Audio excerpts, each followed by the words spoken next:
वक्त मौजूद है मनीगाछी प्रखंड के जुत्का पंचायत में और पंचायती चुनाव करीब आ चुका है। तो हमारे साथ मौजूद है हमारे चैनल पे शेख सलमान, जो पंचायती चुनाव इस बार लड़ रहे हैं। तो आइए उनसे पहले उनका परिचय करा दें। सबसे पहले मैं अपना इंट्रोडक्शन दे दूं। मेरा नाम शेख सलमान हुआ और मैं जुत्का पंचायत के जुत्का ग्राम का निवासी हूँ। मैं यहाँ गत 8 वर्षों से रह रहा हूँ। वैसे तो मेरा पूरा बचपन बीता है कोलकाता में, मेरी पढ़ाई लिखाई सब कोलकाता में ही हुई है और गत 8 वर्षों से ये हमारे पंचायत के दिघी पोखर पे दिघेश्वर स्थान जो है उसके ऑपोजिट साइड में एक स्कूल फॉर इंडिया का प्रोजेक्ट आया था। उस प्रोजेक्ट के कारणवश मुझे कोलकाता छोड़ना पड़ा और मैंने गांव पकड़ा था।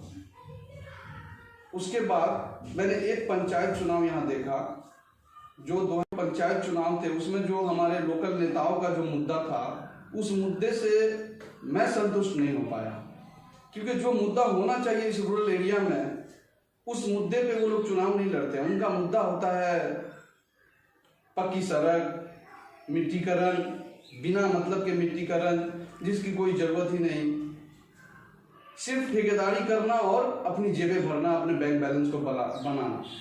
क्या यही मुद्दा होना चाहिए? यही मुद्दा चाहिए नौजवानों को और हमारे समाज के रहने वाले लोगों को?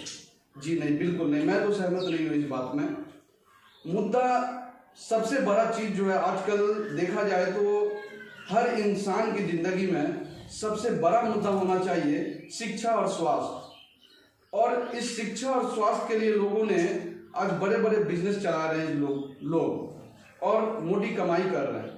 आज हमारे गांव की अगर बात करें तो हमारे गांव में एक विद्यालय मौजूद है जिसमें पता नहीं 30,000, 35,000, 25,000, 20,000 के सैलरी पे, मासिक वेतन पे टीचर काम कर रहे हैं। और फिर भी हमारे गांव के लोग, या इवन मैं अपनी बात भी अगर करूं तो मैं खुद अपने बच्चों को यहाँ से 10 किलोमीटर 12 किलोमीटर दूर सकरी या मनीगाछी या कुछ लोग बाजीपुर भेजते हैं। वजह क्या है? 4,000, 5,000 मासिक वेतन पे वहाँ पे टीचर पढ़ा रहे हैं। हम वहाँ बच्चे को पढ़ाना पसंद करते हैं, लेकिन जहाँ पे 30,000, 35,000 देकर सरकार विद्यालय चला रही है वहाँ नहीं भेजते हैं।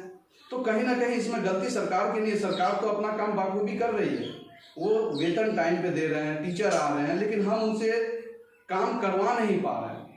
तो इन चीज़ों के लिए हमारे जो लोकल नेता हैं, उन नेताओं को अग्रसर होना होगा और उन्हें आगे बढ़कर इस चीज़ में सुधार लाना होगा।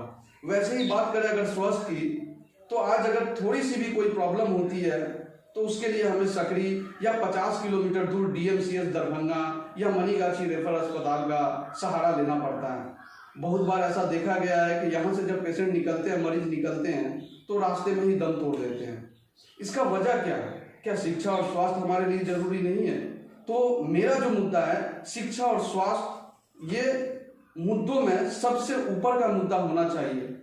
अगर आप लोगों का साथ रहा, मैं पंचायत समिति उम्मीदवार अपने आप को आप लोगों के समक्ष रखना चाहता हूं।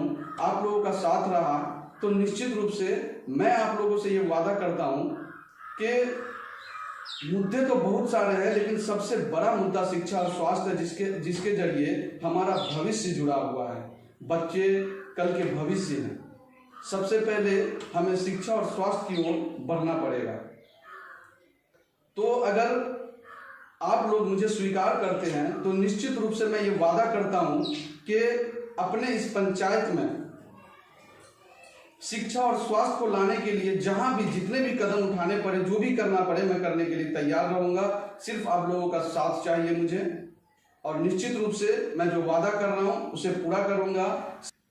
और इसी मुद्दे पे इस बार की लड़ाई होनी चाहिए, चाहे वो कोई भी हो। मुद्दा उनका शिक्षा और स्वास्थ्य ही होना चाहिए, जो सबसे जरूरी है।